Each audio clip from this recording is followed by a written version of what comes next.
tengo de 1 a 2 una reunión, ¿vale? Entonces podemos hacer dos cosas, o si tú vas a estar por aquí, que no creo, ¿vale? Vamos luego, la comida es a las 2:30 en Casa Gloria en la calle Cervantes, ¿vale? Pero igual como 1 hora no vas a estar por aquí dando vueltas, igual lo que prefieres es irte y nos vemos allí, lo que tú quieras, lo que a ti te resulte más cómodo. Sí, es al final de Cervantes, o sea, no hacia el centro. Vale, vale, vale, entonces nos vemos allí y luego ya.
Bueno, vamos a comenzar ya. Lo que procede en estos casos es dar siempre la bienvenida, pero bueno, la bienvenida en la medida en que el 99% de ellos sois alumnos y alumnas de la facultad, no hace falta que os la dé, ¿no? Es vuestra casa y por lo tanto no hay nada que decir. Le voy a dar la palabra al organizador, responsable del órgano organizador del acto, Borja Mier. Borja, cuando quieras. Buenos días, aunque falten 2 días para que sea el 25 de noviembre, teniendo en cuenta que el día 25 de noviembre es Santa Catalina y en esta casa es festivo, hemos decidido que fuera hoy el día en que íbamos a conmemorar el Día Internacional contra la Violencia hacia las Mujeres, que la Asamblea General de las Naciones Unidas declaró como tal el 17 de diciembre de 1999. En este caso, hemos invitado a María José Fernández, que es la abogada que dirige el Centro de Atención a la Mujer de Cangas de Narcea, que es uno de esos recursos de primera entrada al que llegan las mujeres víctimas de violencia de género y en el caso de los centros rurales que necesitan otros muchos apoyos. Con lo cual, María José, muchas gracias y yo no tengo más que añadir. Gracias, Javier. Muy bien, muchas gracias, Borja. Bueno, pues yo voy a hacer una referencia a nuestra ponente, a nuestra invitada de hoy, breve, porque todo lo que hablé yo le quitaría tiempo a ella, ¿no? Simplemente decir que, como bueno, ya ha anticipado Borja, hoy tenemos la oportunidad de contar con María José Fernández García, abogada responsable de un centro de atención a la mujer. Esto, más allá del cargo, más allá del hecho en sí, significa que está en contacto permanente, directo, con mujeres que sufren violencia de género, ¿no? Yo siempre, desde el punto de vista del conocimiento, no voy a decir envidiado, porque sé que la profesión, la actividad de ella no es a veces muy agradable, porque tienes que enfrentarte a situaciones que desde el punto de vista humano son extremadamente duras, pero desde el punto de vista del conocimiento está en una situación privilegiada, ¿no? Yo he tenido la enorme suerte de que ella ha sido muy generosa conmigo y con los que nos dedicamos a la investigación desde el punto de la violencia de género, y es muchísima la información que yo he podido utilizar en mis trabajos que deriva de ella. Es además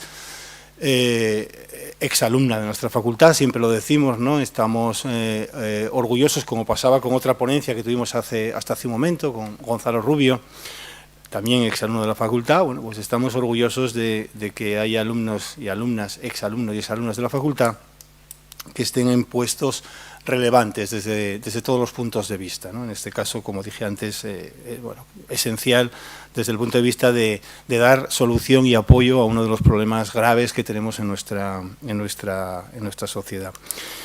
Tiene además ya una vinculación con esta facultad, con la universidad, ha participado de diferentes maneras en el máster, prácticas, con lo cual, bueno, pues también, además de esa experiencia laboral, tiene un contacto frecuente con el mundo universitario. De hecho, viene bastante a esta facultad y, además, como decía antes, y ahora lo voy a concretar un poquito más, con implicaciones científicas, ¿no? Porque ha colaborado con un proyecto de investigación del que yo soy el investigador principal, pero hay varios investigadores, bueno, precisamente sobre prevención de feminicidios, ¿no? Feminicidios en el ámbito de la pareja, ¿no? Y bueno, por lo mismo, ha estado en jornadas, ha participado con un capítulo en un libro colectivo y bueno, es como digo, una suerte, ¿no? Poder hacer esa simbiosis entre la teoría y la realidad y la práctica y retroalimentarnos. Con lo cual, lo dicho, estamos muy felices de que esté aquí. Quiero agradecer también a Borja, Asamblea de Estudiantes, pues esa magnífica iniciativa que reconozco que nos completa el programa de actividades de la facultad de una manera muy buena, porque siempre están pensando, siempre están buscando qué cosas hacer y que puedan estimular. Con lo cual, le voy a dar ya el paso a María José, simplemente, bueno, pues pidiéndose eso, ¿no? Que aprovechéis lo que va a decir, porque es la realidad, ¿no? En los libros hay cosas que hay que saber y muy interesantes y muy buenas, y en los códigos y en el Código Penal, pero ella nos va a hablar de la realidad del día a día, de lo que pasa. Así que nada, gracias, María José, cuando quieras. Muchas gracias. Bueno, pues de la misma manera, yo voy a comenzar también agradeciendo a las dos personas que me acompañan, tanto a Borja por la invitación a exponer hoy la intervención que yo voy a hacer aquí y por el interés en conocer el funcionamiento del servicio en el que yo trabajo. Y por supuesto a Javier, vuestro decano, que siempre ha apoyado las propuestas en cada una de las ocasiones que hemos tenido la oportunidad de trabajar juntos en torno a este tema, pues siempre me ha prestado un apoyo incondicional a los planteamientos que yo le he hecho. Bueno, este no es mi medio, aunque Javier os haya comentado que yo vengo por aquí, sí que es cierto, que soy colaboradora del Máster de Protección de Personas y Grupos Vulnerables y he intervenido en jornadas, pero bueno, lo cierto es que yo no soy profesora universitaria. Yo soy abogada, trabajo desde hace 22 años ya en el Centro Asesor de la Mujer de Cangas del Narcea, que abarca como ámbito de actuación todo el suroccidente de Asturias. Son 5 municipios, 2 de ellos muy grandes, con un territorio muy amplio. Y bueno, poco tiene que ver con ese trabajo allí, con lo que es el ámbito académico, ¿no? Lo cierto es que bueno, sí, yo sí he colaborado mucho en formación de profesionales y he colaborado sobre todo mucho con centros educativos de secundaria, lo cual tampoco tiene nada que ver con la tranquilidad que se respira aquí a la hora de escuchar lo que yo voy a explicar, ¿no? Bueno, seguramente si otra persona de todas las compañeras que somos en el Principado de Asturias trabajando en los centros asesores de la mujer, que en el momento actual son 18 en total, seguramente que si otra compañera fuese la que viniese aquí hoy a exponer una intervención, lo haría de una forma diferente a la que yo lo voy a hacer, ¿no? Porque podemos centrarnos pues, en los instrumentos de trabajo que tenemos. Nosotras trabajamos con el protocolo interdepartamental para la atención a víctimas de violencia de género del Principado de Asturias. Podríamos estar dando vueltas al tema del protocolo, de cómo son las derivaciones y demás. Lo que pasa que, bueno, como este es un documento accesible que podéis consultar en la Dirección General de Igualdad y que yo también lo voy a dejar aquí actualizado, pues yo en un principio no voy a centrarme en eso, nada más que para explicar un poco, enseñaros un poquito en la siguiente diapositiva, un poco todos los organismos que formamos parte de ese protocolo y que nos tenemos que coordinar para el asesoramiento y la atención a las mujeres víctimas de violencia de género. Lo que ocurre que en función de las zonas en las que trabajamos, si trabajamos en la ciudad o trabajamos en núcleos de población grandes donde la densidad de población es muy elevada, como puede pasar en toda esta zona central de Asturias, el método de trabajo va a ser uno, las necesidades, las demandas van a ser unas, y en la zona rural, que la zona rural no es solo el suroccidente donde trabajo yo, la zona rural es una zona amplísima en Asturias, son otras. Entonces, al final, la forma de intervenir, la forma de trabajar es diferente porque los condicionantes también son diferentes y las personas también demandan cuestiones diferentes. Yo esto quiero resaltarlo y vais a ver que todo lo que explique va a ir muy condicionado por eso, porque las personas que salgáis de esta facultad, cuando terminéis vuestra formación, pues muchos de vosotros y vosotras, pues a lo mejor os dedicáis a la abogacía o estáis en una oficina de atención a víctimas o sois jueces o juezas o fiscales y desgraciadamente os vais a encontrar con esto y desgraciadamente es una realidad que está ahí y que ojalá pues pudiéramos ya retirar todos los servicios que necesitamos para trabajar contra esto, ¿no? Pero no va a ser así, a vosotros os va a tocar trabajar en esto. Seguramente que muchos de los que estáis aquí, de una manera o de otra, vais a acabar viéndolo. Y yo el otro día venía pensando que ahora mismo a mí me toca atender a personas que tienen, estoy atendiendo a veces a personas que tienen vuestra edad. Y cuando me paro a pensarlo, me hizo reflexionar mucho esto, porque cuando yo terminé la carrera, nacían estas personas, ¿no? Entonces, pues lo deseable sería que las personas que nacen ahora, ojalá a vosotros ya no os toque atenderlas, ¿no? Y ojalá se haya terminado con todo esto. Bueno, esta diapositiva es un poco la coordinación entre todos los recursos, pero vamos ahora a dejarlo las diapositivas y os voy a poner una proyección, que tengo autorización para ponerla, de una grabación que se hizo justo antes de la pandemia, en el año 2019, la Dirección General de Igualdad, de quien dependen todos los centros asesores de la mujer del Principado de Asturias y están financiados por este organismo, aunque luego estén territorialmente en distintas zonas, pero están financiados por la Dirección General de Igualdad, realizó un programa de televisión en la que dio a conocer, trató de difundir estos centros. Yo lo que he hecho es coger un extracto de la entrevista que se me hizo a mí en aquella zona y hacer una pequeña presentación de 15 minutos, que es lo que dura, que la he traído porque, aunque tengo muchas ganas de saber qué interés tenéis vosotros en conocer lo referente a mi trabajo, me parece que esta presentación sí que es verdad que resume muy bien no solo qué es lo que se hace, en los centros asesores de la mujer, que son servicios de asesoramiento jurídico especializado y atención psicológica especializada a mujeres víctimas de violencia de género, sino cómo se hace y para qué se hace. Porque tan importante como lo que se hace es cómo se hace y para qué se hace. ¿Vale? Entonces, si os parece bien, la ponemos y después avanzamos.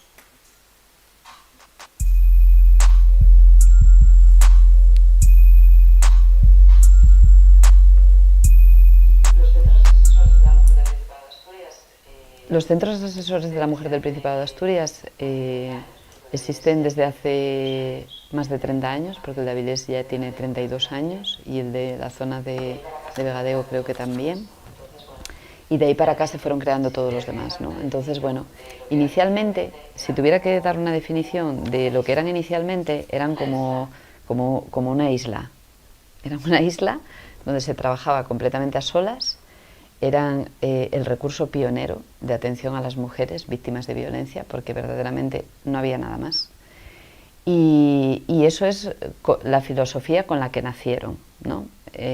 Cuando yo comencé a trabajar en el año 2000 aquí, quizá también eran todavía eran una isla, en la que tú como profesional estabas atendiendo para prestar ese asesoramiento, ese apoyo, esa información a las mujeres, pero verdaderamente lo que tenías alrededor no conectaba. O sea, al final el centro asesor de la mujer era como una isla que está aquí, esto está aquí para las mujeres víctimas de violencia o para asesoramiento jurídico y tal, y está ahí y se va ahí y ya está.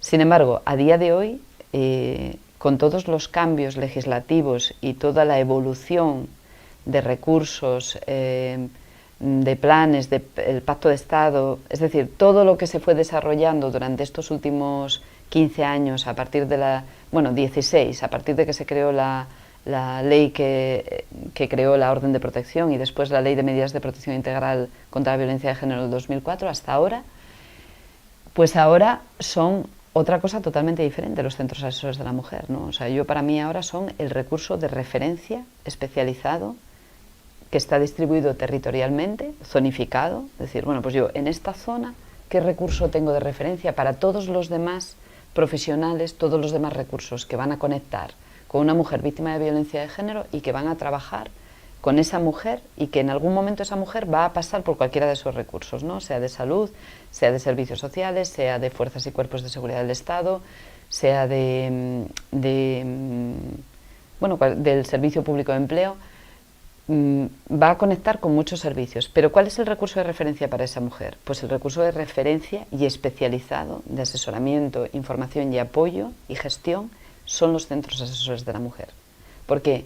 Pues porque nosotras la función que tenemos es gestionar el caso de esa persona. Entonces, gestionar un caso, ¿qué es? Es coger el caso y elaborar un itinerario individualizado para esa persona, ¿no? Y lo que va a ir necesitando una persona en relación con otra va a ser completamente diferente. Porque va a haber personas que las vas a atender a lo mejor durante 1 año o durante 2 años y va a haber casos que a lo mejor puedes tenerlos abiertos durante 10 años. Entonces, bueno, en resumen, sería el recurso especializado de referencia para la atención a mujeres víctimas de violencia de género por zona, en tu zona, ¿no? Con el que los demás cuentan y lo tienen como ese apoyo que tienen ahí para acudir, para apoyarse el resto de servicios y lo que es la atención a las mujeres. Es un servicio público, gratuito y confidencial y estamos bajo secreto profesional, lógicamente. Quiero decir, esto es secreto profesional total. Cuando una persona viene a este recurso para asesorarse, ningún otro profesional ni nadie va a tener conocimiento ni de lo que consulta, ni el contenido de lo que consulta, ni las veces que viene, ni nada. Yo esa información solamente la puedo compartir en el supuesto de que la mujer me autorice para compartir con otro profesional por alguna intervención determinada la información que ella previamente me da a mí. O en el caso de que yo a lo mejor esté atendiendo a esa mujer durante un tiempo a nivel de asesoramiento y posteriormente a lo mejor esa mujer se desencadena un proceso penal donde haya puesto la denuncia a ella o la hayan puesto otras personas y se abra un proceso penal, si el juez o la juez me pide algún tipo de de informe en el que yo tenga que reflejar las atenciones que le he dado y el contenido de esas atenciones, entonces sí la tengo que dar, pero por petición judicial. O sea, porque me lo pida el juzgado para un proceso. Si no, toda la información está bajo secreto profesional. En el protocolo, los mecanismos de derivación al Centro Asesor de la Mujer llegan por varias vías.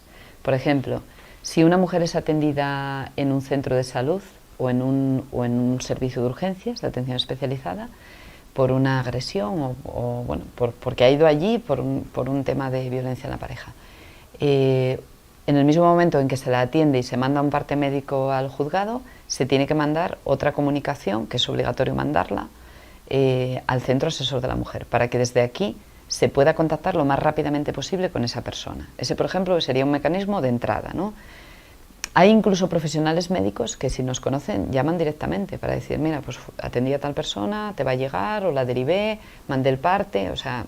Luego, claro, es que en estas zonas que somos menos personas, menos profesionales, también hay mucha comunicación directa, no solamente la protocolaria, ¿eh? Porque, claro, porque nos lo permite hacer eso, porque nos conocemos y por el número de casos que tenemos. En las ciudades, lógicamente, esto es inasumible. Estar llamando todo el rato y decir, mira, pues atendí ayer a una mujer, va a ir el parte, pasó esto, tal, o no sé qué, va a poner denuncia, no va a poner denuncia. Pero en estas zonas, en ese sentido, así como en otras cosas tenemos desventajas, en esto tenemos la ventaja de que la atención es mucho más personalizada, porque nos lo permite el número de casos y nos lo permite la manera que tenemos de trabajar por conocernos, ¿no? Otra vía por la que también nos llegan las derivaciones es a través del punto de coordinación de órdenes de protección, que es el organismo de igualdad del Principado de Asturias, que es el Instituto Asturiano de la Mujer, que cuando una mujer ya ha denunciado, ya ha pasado por la comparecencia de la orden de protección y tiene orden de protección, en el mismo momento que esa orden de protección, el juzgado tiene la obligación de mandarla al punto de coordinación y desde el punto de coordinación de órdenes de protección nos la devuelven a la zona para que si no hemos detectado a la mujer por otra vía, la detectemos así. Es decir, una vez que nos llega esa resolución de la orden de protección, nosotras sabemos que tenemos que contactar con esa víctima para ofrecerle los recursos y para abrir un expediente con ella. Si es que no la conocemos ya o si no nos ha llegado derivada desde otro recurso de nuestra zona de los que la están atendiendo. A mí, por ejemplo, en esta zona me suele ocurrir que cuando me llega la resolución de la orden de protección del Instituto Asturiano de la Mujer, yo a la mujer ya he accedido a ella porque me la ha derivado otro recurso, bien sea desde el centro de salud o desde el hospital o desde la Guardia Civil. O sea, ya en otro recurso le han dicho, mira, vete al Centro Asesor de la Mujer que allí te van a informar de todo lo que va a pasar a partir de ahora. Y además de esas derivaciones, hacéis un seguimiento de manera coordinada.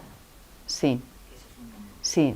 Bueno, eso se hace sobre todo a través de las comisiones técnicas de violencia de género, que se hacen con un carácter cuatrimestral, en las cuales se van examinando caso por caso todos los casos que tenemos con orden de protección o incluso algunos que no tienen orden de protección, pero sí sabemos que hubo, bueno, pues que hay una situación ahí latente, ¿no? Y que tenemos conocimiento a lo mejor varios recursos y está ahí latente y a lo mejor también se comenta, ¿no? Porque a veces, claro, lo que te encuentras muchas veces son mujeres que no denuncian, que no quieren denunciar, pero al final tú cuando las estás atendiendo estás viendo que hay una situación de riesgo. Entonces, bueno, eso es un punto delicado, son casos delicados, porque son mujeres que no entran al sistema porque no ponen denuncia, con lo cual no están protegidas, pero al final tú la información que manejas te hace ver que hay un riesgo, que hay una situación de riesgo. Y además son mujeres que además están en proceso de divorcio, con lo que eso dispara el proceso de divorcio, lo que es la salida de esa situación de control que a lo mejor lleva estando construida y establecida durante muchos años. Sabemos perfectamente que cuando llega el proceso de la ruptura y la mujer tiene decidido salir de ahí, se dispara el riesgo muchísimo. Entonces, claro, imagínate una mujer que tú estás atendiéndola en tu recurso y tú conoces eso, sabes eso, pero ella no quiere denunciar. No quiere denunciar, no quiere buscarla, no va a buscar la orden de protección ni va a buscar la medida de alejamiento porque no quiere denunciar, por lo que sea. Bueno, muchas veces es una cuestión de, bueno, por imagen social o... son tantas las razones por las que las mujeres no quieren denunciar. Lo más importante cuando una mujer entra por esa puerta es establecer una relación de confianza. Eso es lo primero, porque sin la confianza no se puede trabajar. podrías trabajar, pero podrías hacerlo de otra manera. Es decir, ella puede entrar, se puede sentar, preguntar una serie de cosas, tú las respondes como profesional y ya está, ¿no? Pero verdaderamente, si tú lo que quieres es poder contribuir a que esa persona pueda buscar una salida o buscar una solución a la situación que tiene, que normalmente por eso viene, lo primero que tienes que preocuparte de establecer es una relación de confianza. Entonces, para poder establecer esa relación de confianza, aparte de escuchar mucho y estar muy dispuesta a escuchar y esperar primero a que esa persona sea capaz de hablar y sea capaz de contar, porque no todo el mundo cuando llega es capaz de contar, ni muchísimo menos. Aparte de escuchar mucho, hay que trabajar siempre muy suave y sin presión, y respetando el tiempo que esa persona necesita para contar lo que va a contar y para ir poniendo sobre la mesa pues, los problemas que tiene, porque a lo mejor inicialmente viene planteando las cosas de una manera, ¿no? De, bueno, pues no estoy bien, me quiero divorciar o quiero romper porque no estoy bien, y cuenta una serie de cosas, pero a lo mejor al cabo de un tiempo, tras la relación de confianza y cuando no hay esa presión y esa persona ve que puede hablar libremente de lo que realmente le está sucediendo, a lo mejor muchas veces te encuentras con un caso de malos tratos verdaderamente grave debajo, aunque la persona inicialmente no venga con eso. No venía por eso, venía buscando otra cosa, pero con el tiempo al final eso acaba saliendo. Porque la violencia, para mantenerse en el tiempo, se tiene que normalizar, porque si no, no se mantiene.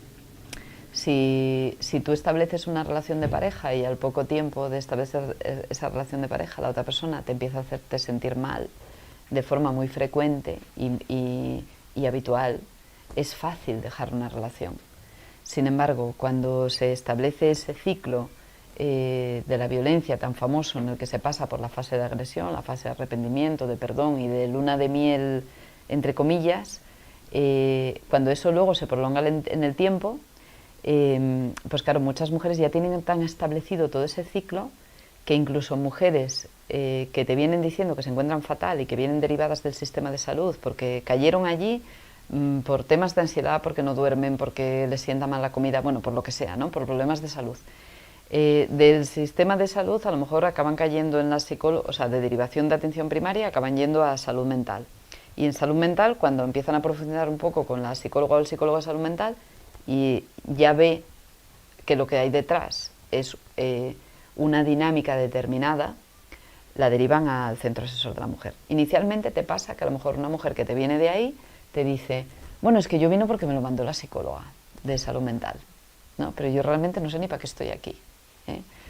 Y bueno, si consigues ganarte esa confianza y consigues ganarte ese espacio con ella, pues al final acabas atendiéndola un montón de veces y acabas ayudándole o haciéndole un poco de espejo para que vea que hay determinadas conductas que ella tiene normalizadas y que ella no las ve como conductas destructivas, que son profundamente destructivas, de su autoestima, de su identidad, de su autoafirmación, incluso de su competencia como madre muchas veces.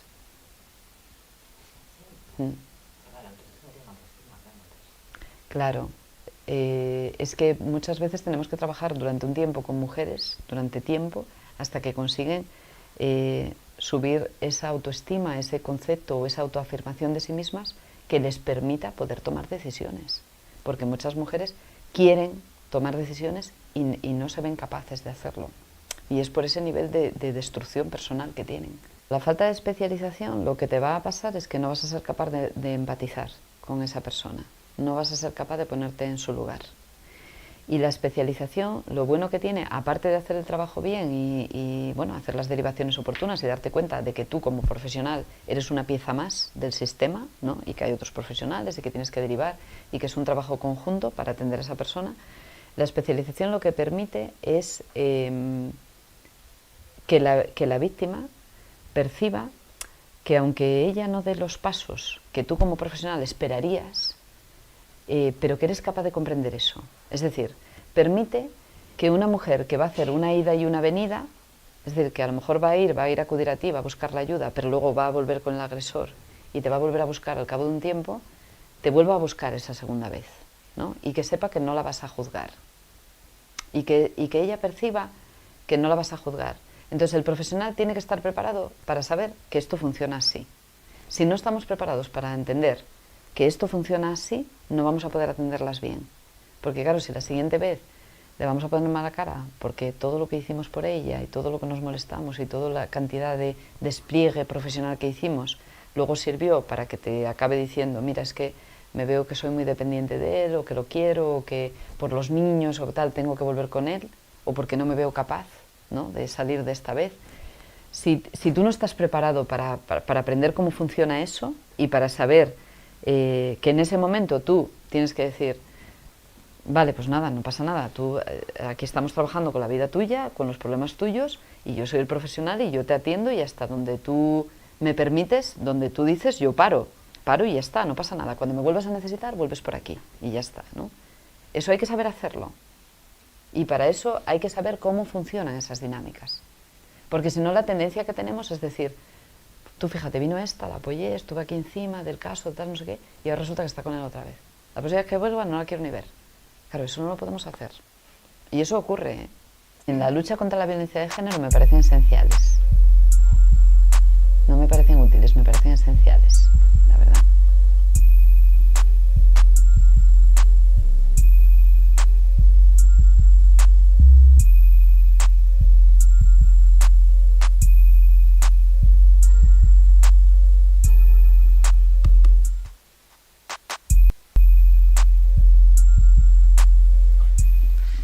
Bueno, pues nada, retomamos donde lo dejamos. Bueno, el vídeo, claro, el vídeo barre para casa, porque yo termino diciendo que estos centros son esenciales en el trabajo contra la violencia de género.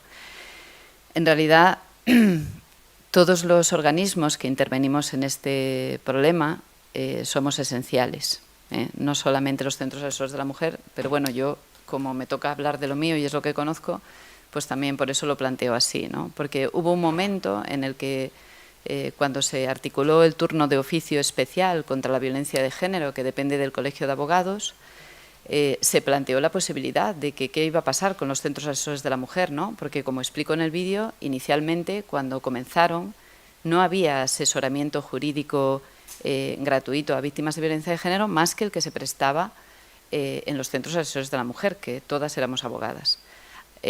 Después, nuestro servicio se reconvirtió a gestión de caso. Yo por eso lo he colocado en esa diapositiva, por eso lo he colocado en el centro. No porque seamos el centro, sino porque nosotras tenemos una visión global del caso. Cuando os comento en el vídeo que nuestra función es diseñar un itinerario personalizado de intervención, quiere decir que cada caso es un mundo y quiere decir que cada caso se tiene que ir ajustando la intervención a las necesidades de la víctima en ese momento, ¿no? Todos esos que veis ahí son los recursos que potencialmente pueden intervenir y seguramente a lo mejor se me habrá olvidado alguno.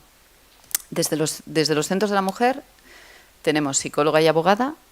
La psicóloga no está en todos todavía, hay algunos que están en proceso de contratación y, como veis, pues eso, se hace asesoramiento, acompañamiento, coordinación.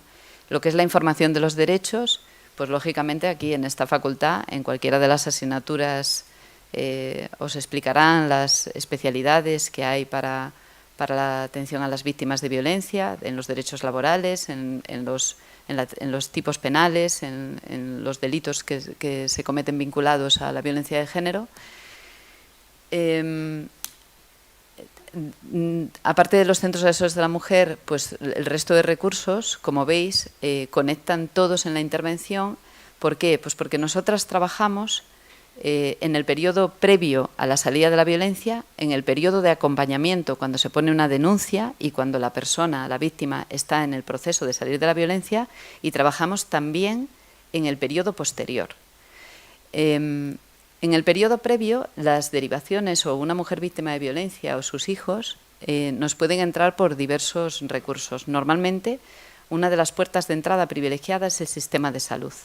En el sistema de salud, cuando hay profesionales bien formados, tanto a nivel de enfermería como a nivel médico, y también, sobre todo, en los centros de salud mental, donde se detectan muchas de las víctimas de violencia de género, por lo menos en la zona rural, porque, lógicamente, una persona que está viviendo una situación de maltrato, acaba teniendo problemas de salud graves, problemas a nivel emocional, a nivel psicológico, con muchísima ansiedad, deprimida, pues con la autoestima muy destruida y la identidad muy dañada, sobre todo las personas que están muchos años en esa situación.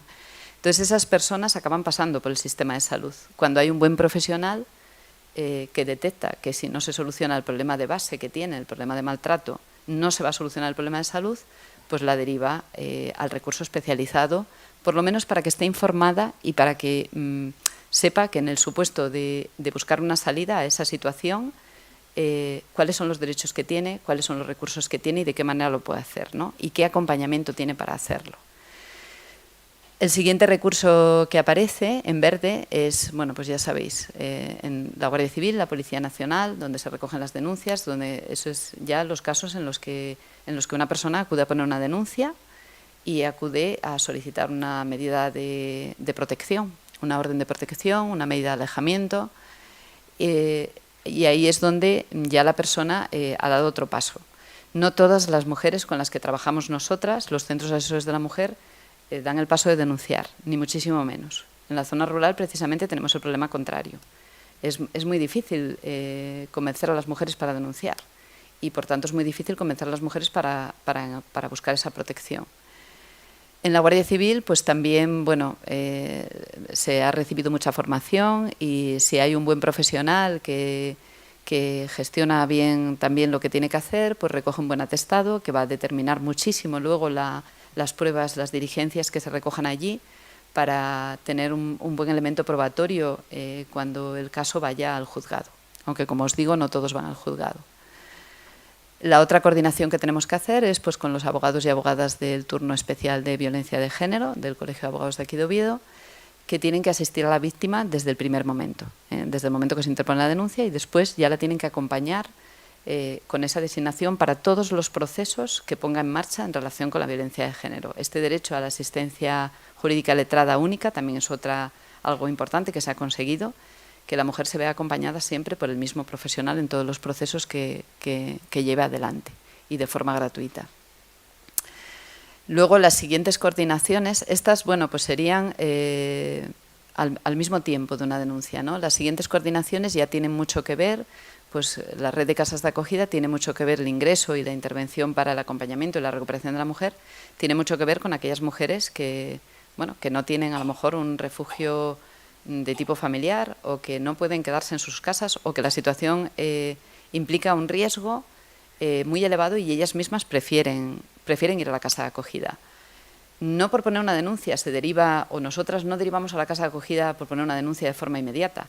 Procuramos que la mujer, que es la que tiene derecho a estar protegida por el sistema cuando pone la denuncia y cuando acredita que es víctima de maltrato, que la mujer se quede en su entorno. Para las mujeres de la zona rural es tremendo ese desarraigo que tienen que sufrir cuando después de haber sido maltratadas y dar el paso que es tan difícil de poner una denuncia contra su marido o su pareja o su exmarido, tener que marcharse a la casa de acogida, porque implica cambiar completa y absolutamente de entorno. Y además con el sentimiento de que la que has roto eso eres tú y eres la que te tienes que ir, ¿no? Encima. Entonces, bueno, a veces la rederivación a la casa de acogida sí que se hace en el momento de la denuncia y otras veces a lo mejor se tiene que hacer más adelante, porque la valoración del riesgo que se tiene en el momento que se pone la denuncia a lo mejor es una determinada, pero luego un tiempo después ese riesgo puede subir o se puede elevar. O nosotras podemos tener alguna alerta que nos haga pensar que la mujer va a estar más segura en la casa de acogida, ¿no? Y además allí va a recibir una intervención, un proceso de recuperación con las profesionales que están allí. Por otro lado, pues también tenemos que coordinarnos con los servicios sociales de nuestra zona para todo lo que es la gestión de aquellos recursos que se hacen desde allí, ¿no? Por ejemplo, el servicio Atempro, que es un servicio de acompañamiento de teleasistencia móvil que depende de la Federación de Municipios y Provincias y actualmente lo gestiona como entidad adjudicataria Cruz Roja. Y bueno, es un servicio que hace a las mujeres tener un dispositivo móvil que en el supuesto de que haya una situación de emergencia puedan dar una alerta rápida, muy rápida, a las fuerzas y cuerpos de seguridad del Estado, ¿no? Para que acudan donde ella está. Funciona un poco como la aplicación esta de Alert Cops, que es de la policía también, pero en este caso ellas llevan el dispositivo con ellas, un dispositivo que está conectado con una central que las atiende en cualquier momento, que además las llama, les hace seguimientos.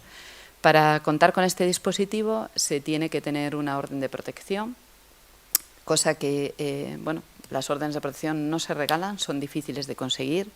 Como sabéis bien, las órdenes de protección para que el juzgado las acuerde hay que demostrar que existe una situación de riesgo y entonces ahí volvemos a conectar con el tema de la denuncia en el sentido de la importancia que tiene presentar los hechos bien, presentar un buen relato y poder acreditar realmente la violencia real que se sufre para conseguir esa orden de protección, ¿no? Porque luego va a determinar también el acceder a los recursos que la mujer tiene posteriormente. Bueno, los otros recursos tienen que ver con el acceso a la vivienda, con ayudas económicas cuando hay una situación de desempleo, que esos los gestiona el Servicio Público de Empleo.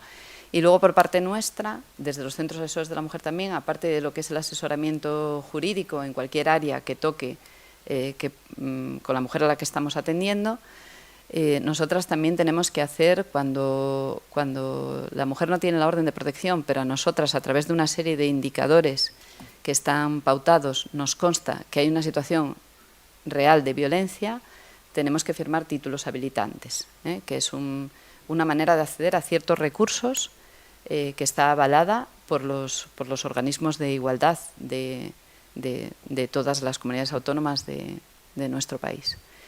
Y luego, bueno, pues el recurso final, cuando se ponen las denuncias, ya sabéis cuál es también, los juzgados, con quien también no tenemos una intervención tan directa, pero a veces sí que bueno, pues se nos piden informes o tenemos que ratificar algún informe, o incluso cuando una mujer tiene que pasar por la valoración forense integral, pues si primero ha accedido a un recurso como el Centro Asesor de la Mujer, va muchísimo mejor preparada.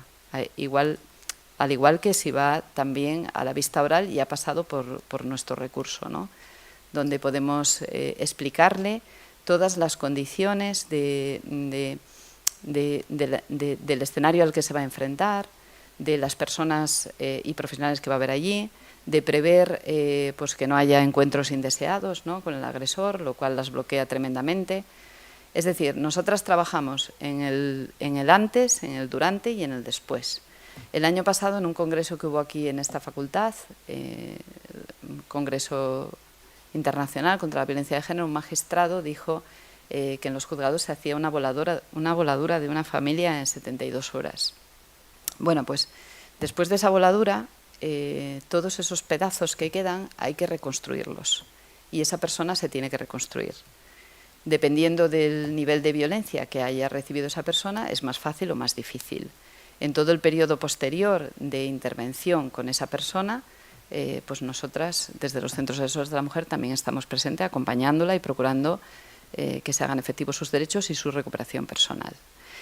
Bueno, como se pasa el tiempo tan rápido, yo no sé si es ahora el momento de dejar que pregunten, si puedo. Yo, como sois tantos, pues la verdad es que me encantaría que me hicieseis preguntas, sinceramente.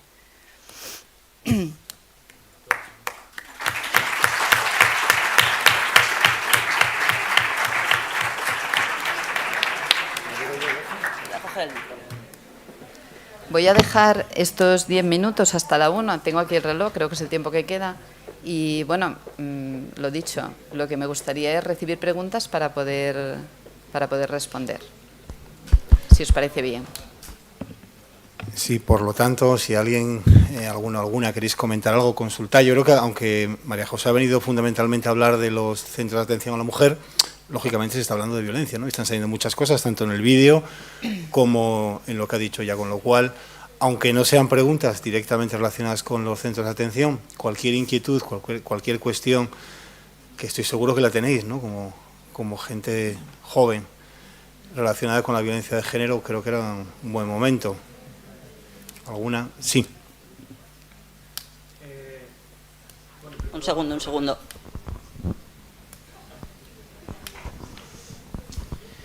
Gracias a la compañera por haber venido hoy a dar esta conferencia a la Universidad de Oviedo.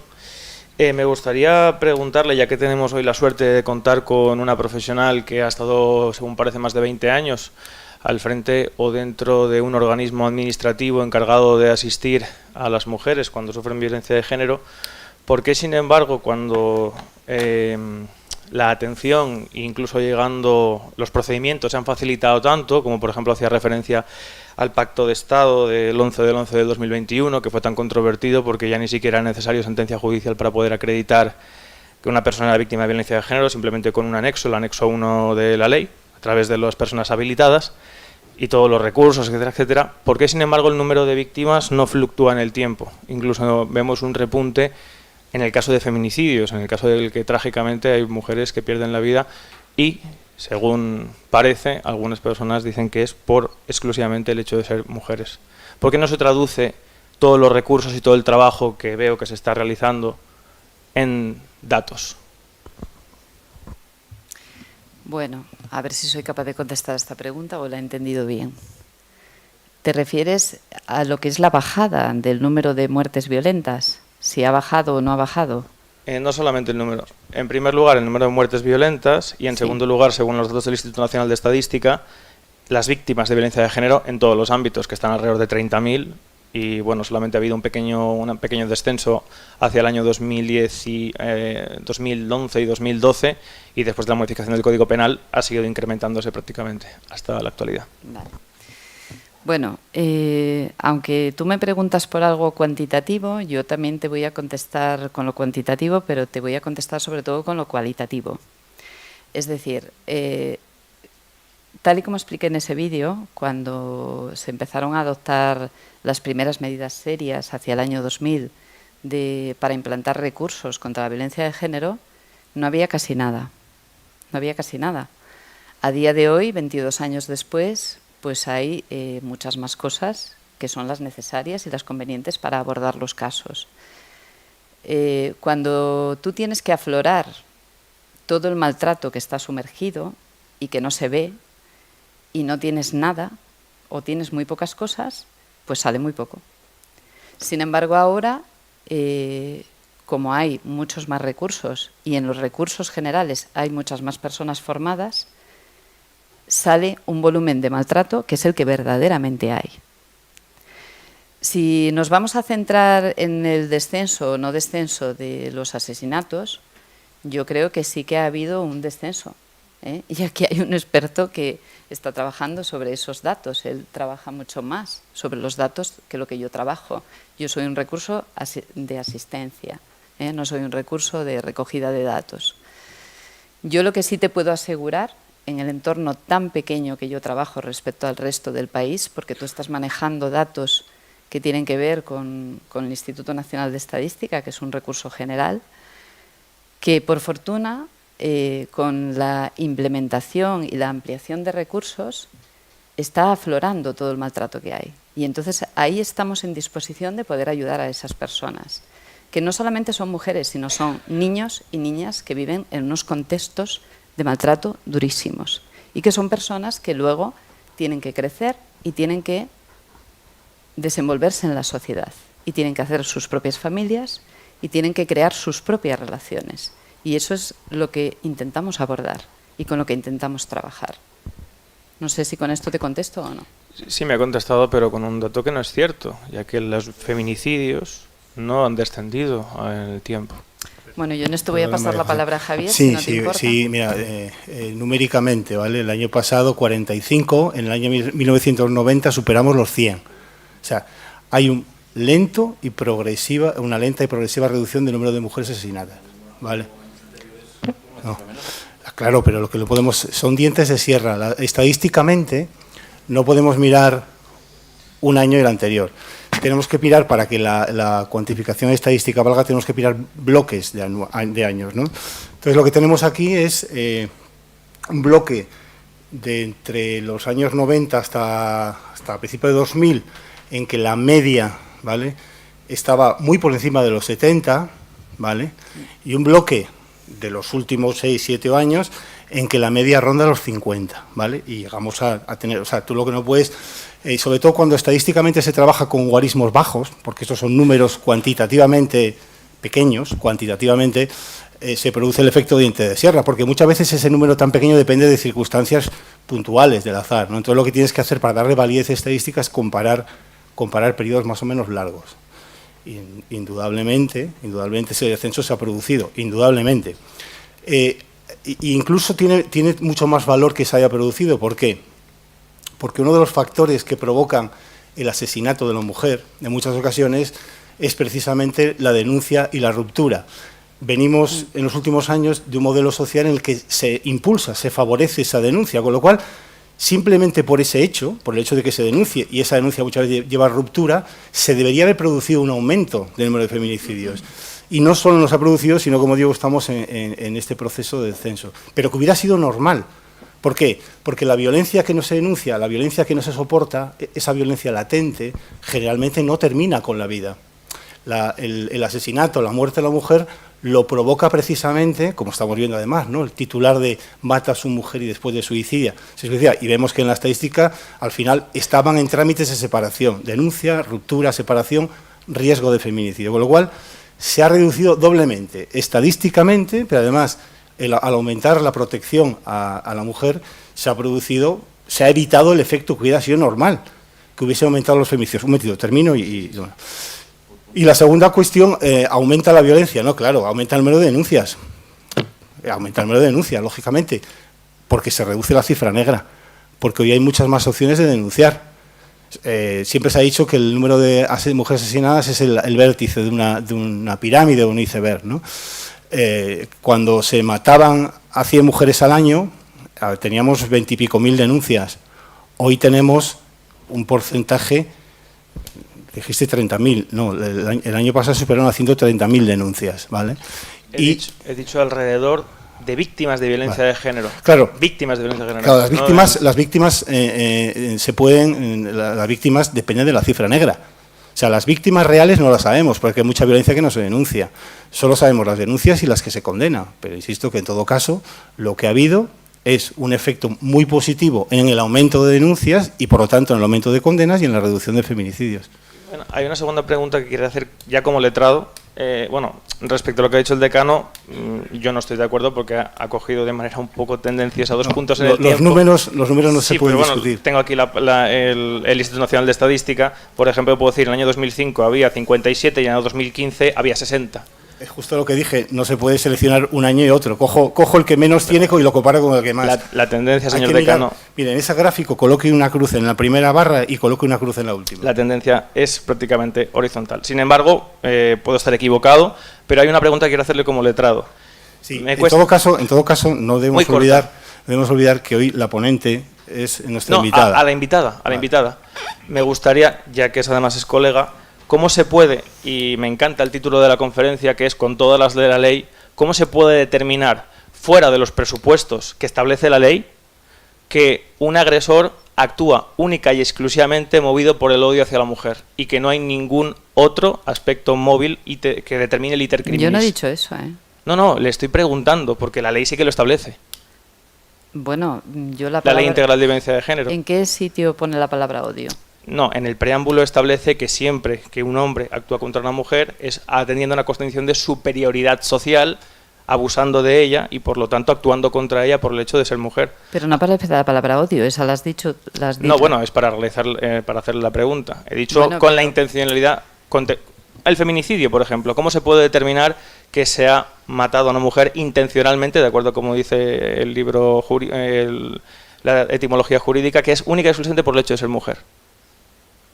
Vamos a ver, ¿qué vamos a analizar la exposición de motivos de la ley? Vamos a hablar de eso. No, le estoy preguntando solamente que cómo se puede determinar que el móvil es por el hecho de que alguien es mujer, como por ejemplo... Pues porque tenemos que analizar, en todos esos casos, se analiza el contenido de...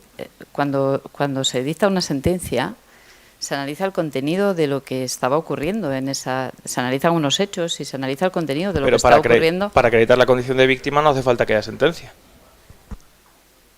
La verdad es que no te estoy entendiendo. Bueno, disculpe. Vas encabalgando unas preguntas que yo no sigo el ritmo de tu pregunta. Para ser víctima de violencia de género hay que ser víctima de la violencia de género. Sí. Violencia cometida contra alguien por su género. Sí. Vale. Para ser acreditado como Está violencia... definida en el artículo 1 de la ley. Vale. Por lo tanto, para yo, o bueno, en este caso yo no puedo, para que cualquier mujer sea víctima por razón de género, alguien tiene que determinar que la violencia se produce por razón de género. Yo quiero entender de qué manera se puede, sin ningún género de duda, para que se aplique la ley de acuerdo con un principio de justicia y de legitimidad, se puede acreditar de todas que el móvil, que luego da pie al iter criminis, es el género. Pues porque lo dice la ley. Bueno, ¿alguna otra pregunta? Bueno, insisto en lo que decía antes, ¿no? Deberíais aprovechar, ¿no?, que está aquí María José para la cuestión. Yo, si no la tenéis, yo sí me gustaría, preferiría que preguntaseis vosotras y vosotros, ¿no? Pero si no, yo la haría. Yo, de todas maneras, únicamente recordar que cuando se aprobó la ley a la que hace referencia, esa ley fue aprobada por unanimidad de todos los grupos políticos y respondió a una necesidad social que en aquel momento se consideró que hacía conveniente y necesaria aprobar una ley como la que se aprobó.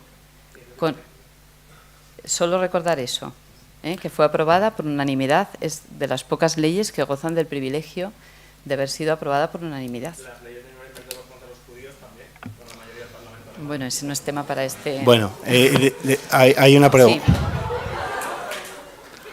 Sí. Sí. Borja. Ahí.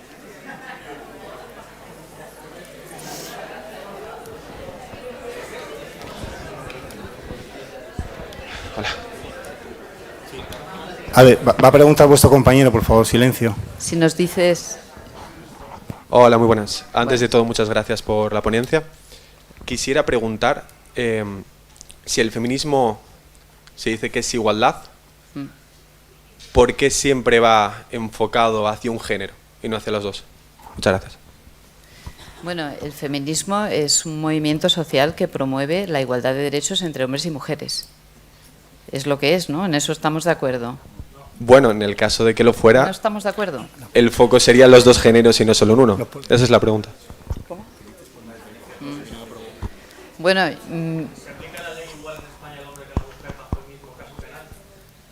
La ley se aplica en España y los jueces y las juezas lo que tienen que hacer es interpretar las leyes que tenemos y aplicarlas a los casos concretos. ¿La ley se aplica igual para un hombre que para una mujer en el mismo tipo penal? Sí, eso como penalista le contesto yo, sí. Sí, porque una de las cosas que hace la ley penal, una de las cosas que hace la ley penal es compensar las desigualdades de base. O sea, no solamente hay una ligera mayor pena cuando la víctima es la mujer, es que hay otros muchos colectivos, y que por cierto nunca se ha discutido que esa situación de base de desigualdad determinase una mayor respuesta penal. Curiosamente solo se discute en el caso de que sea la mujer, no todos los demás colectivos en los que quien comete el delito de lesiones contra ellos tenga una pena superior. Pero sí, claro, porque una norma penal que tratase igual lo desigual sería inconstitucional. Hay una persona allí que pidió la palabra. Hola, muy buenos días, un placer, ¿no?, escucharte nuevamente. Ya había visto el vídeo que habías preparado con mucho cariño porque el Centro Asesor de la Mujer es una referencia en Asturias, es modelo para las demás comunidades autónomas y creo que aquí no es el sitio en que debemos discutir opciones tomadas por el legislador porque ya lo ha hecho y desaprovechar la oportunidad de saber en Asturias con qué podemos contar cuando estamos delante de casos tan graves como son estos casos de violencia de género, ¿no? Yo la pregunta que tengo es si esta víctima de violencia de género, además de ser mujer, es menor de edad. O sea que estamos experimentando a lo mejor también un crecimiento de lo que sería la violencia de género o la violencia entre parejas jóvenes, en las que la víctima pues también, además de ser mujer, tiene menos de 18 años, o sea, es menor de edad, ¿no? Entonces quería saber si en este caso, ¿cómo se da la gestión? por el centro y se puede utilizar el centro asesor de la mujer Sí, o claro. no, o si hay otros recursos específicos, ¿no? Y con relación, solo quería puntualizar un dato, ¿no? Que es que aumentó, o sea, hubo un crecimiento de la población española, con lo cual también se computan a veces en otros ámbitos de otros delitos un pequeño crecimiento en determinados delitos, por ejemplo, contra el patrimonio, porque claro, tenemos más gente, tenemos más actividades económicas y tenemos más posibilidades de cometimiento de cierto tipo de delitos, ¿no? Entonces creo que en estas, cuando estamos viendo tramos de años de estas estadísticas, también hay que llevar en consideración que la población española no es la misma que 10 años o 20 años atrás. Bueno, solo estas dos cosas. Muchas gracias. Sí, bueno, con esta terminamos, Regina. Sí, nosotras sí que atendemos a personas menores. Muchas veces vienen acompañadas de sus padres o de algún familiar o alguien que ha detectado la situación de violencia que tiene, o incluso son los padres los que ponen las denuncias. Y sí, a partir de los 16 años sí que estamos atendiéndolas, sí. Y bueno, en relación con la segunda pregunta, hay pedidas muchas palabras, pero tenemos que acabar a la 1 porque finalizar, luego estaba prevista más, tenemos sí. una reunión justo ahora. Entonces, bueno, yo espero tener alguna ocasión más de compartir con vosotros, pero damos por finalizada la intervención. Gracias por vuestra asistencia. Es que tengo una reunión telemática desde el despacho, ya te cuento. Vale, muy bien. Vale, gracias. Nos vemos allí a las 2:30. ¿2:30? Vale.